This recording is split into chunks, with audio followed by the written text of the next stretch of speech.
I'm sure you've heard of this Chevy Bolt electric car battery fiasco. It has been a fiasco, my friends. There's no other way to explain it. The reason being, General Motors and LG Chem, they said they would recall all GM Bolt EVs that have been sold with a battery pack that was potentially defective. Some of these EVs had set themselves on fire just sitting at dealerships, not even being driven, they were just sitting there.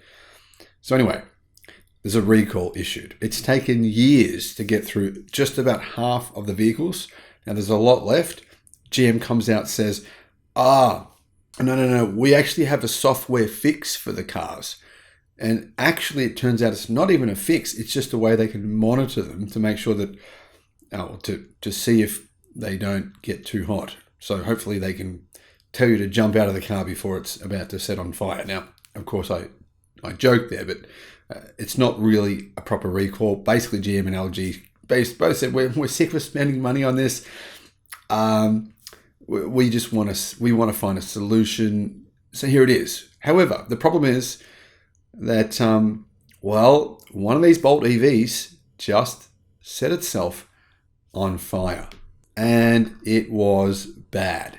One of these vehicles, which General Motors said didn't need to be recalled, well, turns out it did. Firefighters used 11,000 gallons of water putting out the fire and said it was fortunate the car was parked outside and not in a garage, as it would have burnt the house down. Yeah, guys, I don't understand. Why does no one listen to the fact that LG Chem batteries? I don't understand why automakers just going on with this. I mean, look how many recalls there's been this year for their batteries this year. And then look how many recalls there's been for, say, lithium iron phosphate batteries in BYDs and Teslas. There's been none. Anyway, news stories about electric car fires are becoming all too common thanks to YouTubers making up fake stories about them, when actually they're plug-in hybrids or cars that are not EVs that are generally setting themselves on fire. But they do this to get clicks. However, in this case, this is a legit and true story. A Chevy Bolt EV spontaneously combusted in Massachusetts, but if the Bolt had have been repaired as part of a recall announced by General Motors more than 2 years ago, when it discovered that some EVs were catching fire due to faulty batteries, then it wouldn't have happened.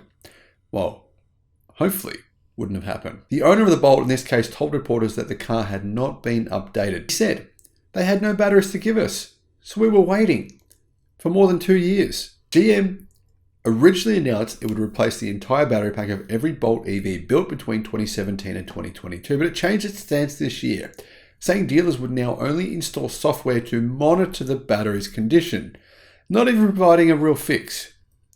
The fact that the car was parked outside gave emergency services good access to it when they were called at around 4:15 a.m. to the house in Great Hill Estates, Wareham. I'm intrigued. Did the owners intentionally park it out here? But you can see it's not next to anything else.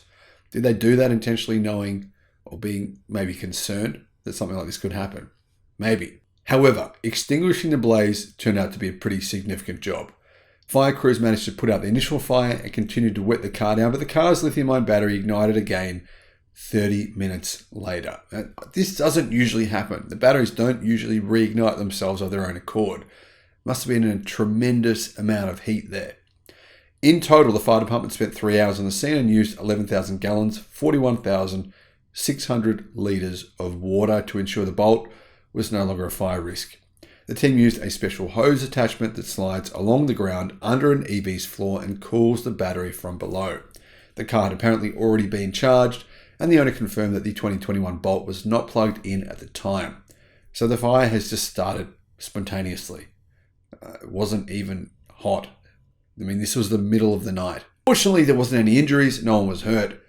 It was obviously parked on the street. They said, though, if the vehicle was parked in the garage, it could have been disastrous. What really pisses me off about this, this really does make me frustrated because it sets back people's perception of electric cars. It makes them think, EVs just do this. They set themselves on fire when they don't. The truth is, EV fires are much less likely than internal combustion engine fires. Much, much, much less likely. I've made videos on the stats behind that, and it's vastly different. You're about 10 times less likely for your EV to catch on fire, but because of the fiasco with General Motors and LG Chem.